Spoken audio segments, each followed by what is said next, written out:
Nous sommes assistantes familiales, nous sommes candidates pour la CFDT à la CCP. Nous serons attentives à l'évolution de notre métier par rapport à la loi Taquet et par rapport à la régularisation de nos salaires et de notre statut. On vous accompagnera pour ça. Sur la liste de la commission consultative paritaire pour défendre les contractuels, il y a beaucoup d'assistantes familiales. Comment penses-tu défendre les agents qui ne sont pas assistants familiaux? On trouve des contractuels dans toutes les catégories, C, B et A, et dans tous les métiers. Et ça sera à nous d'évaluer chaque situation et d'analyser avec l'agent comment il veut être défendu. Pour cela, nous serons accompagnés par le syndicat CFDT sur le plan juridique, sachant qu'étant salariés, nous avons tous les mêmes devoirs, les mêmes droits et surtout le droit d'être défendus. Étant assistante familiale, il faut savoir que nous avons exercé d'autres métiers avant.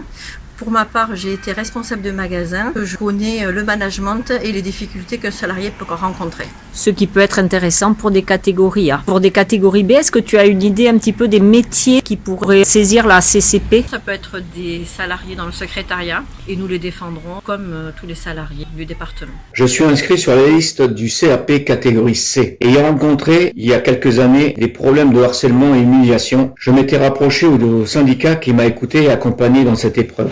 Il m'a fallu du temps pour m'en remettre. C'est pourquoi aujourd'hui, il me paraît important de donner mon temps et d'essayer de soutenir les collègues qui rencontrent des difficultés ou des problèmes relationnels au sein de notre collectivité. Et de les soutenir et les défendre également auprès de la direction dans le déroulement de leur carrière. Le CST, c'est le comité social territorial qui regroupe aujourd'hui les instances de comité technique, de CHSCT, qui vont permettre d'abord tous les thèmes qui nous animent au quotidien par rapport aux conditions de travail, par rapport au fonctionnement, à l'organisation, et puis l'hygiène et la sécurité bien entendu. Je crois savoir qu'avec l'évolution de la loi, d'ailleurs, c'est une formation spécialisée qui sera issue du comité social territorial. Tout à fait. Au niveau de la commission administrative paritaire, tu siégeras si tu es élu en catégorie A. Qu'est-ce que tu penses que les agents de catégorie A peuvent attendre d'une défense à titre individuel?